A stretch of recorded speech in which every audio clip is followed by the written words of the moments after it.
कहा देवर्षि जी ने, जिसमें मेरा हित हो और आपको देने में भी तकलीफ ना हो, ऐसा कर दीजिए। भगवान ने कहा कि नारद जी का विवाह करा दें, तो इसमें इनका हित नहीं है।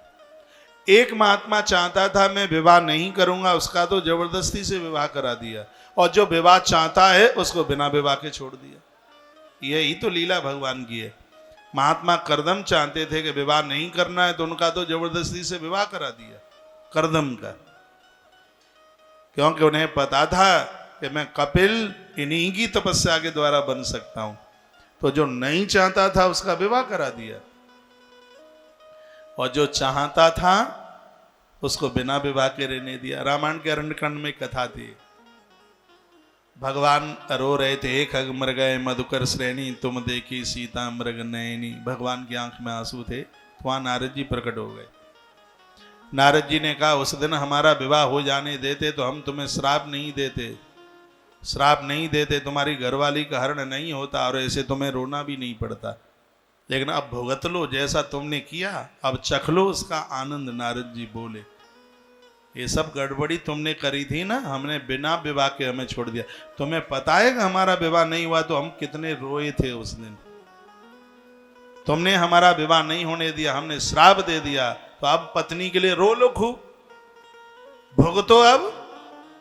नारद जी को भगवान ने मुस्कुरा करके कहा देवर्षि जी, विवाह तुम्हारा नहीं होने दिया तो आज हम रो रहे हैं, और यदि हम तुम्हारा विवाह हो जाने देते फिर हमारी जगह पर तुम्हें रोना पड़ता।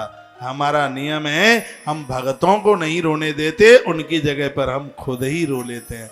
इतने तो दयालु है भगवान, इतने कृपालु। ये भगवान को पता है किसका विवाह होना जरूरी है और किसका नहीं होना नहीं जरूरी। कोई बिना विवाह के रह गए हों तो भगवान को इसी में राजी थी, इसलिए तुम्हारा विवाह उन्हें नहीं होने दिया है। और जिनके विवाह हो गए हैं रो रहे हो, मत रोइए, भगवान इसी में राजी थे, तुम्हारा विवाह कराने में ही वो राजी थे। भगवान की ही राजी में राजी होना सीख लीजिएगा, उसमें अपनी मत चलाइए, ये भगवान के ऊपर छोड़ दीजिए, परमात्मा के ऊपर। कभी कभी आप अपने पति को डांट के कहती हैं, बाप मर गया पटक गया तुम्हारे घर में, टेसू जैसा मुंह, देख तो लो शीशा में, क्या तुम्हारी शकल हमारे लायक थी? ऐसा बोल देती है। अब जैसा मिल गया, टेसू मिल गया है कि झेंझी मिल गई है, अब जो भी कोई मिल गया है वो सब उसके विधान से मिल गया, उसके विधान से मिल गया। अब तांबे पीतल के बर्तन तो है नहीं, सो बदल के दूसरे ले आएंगे।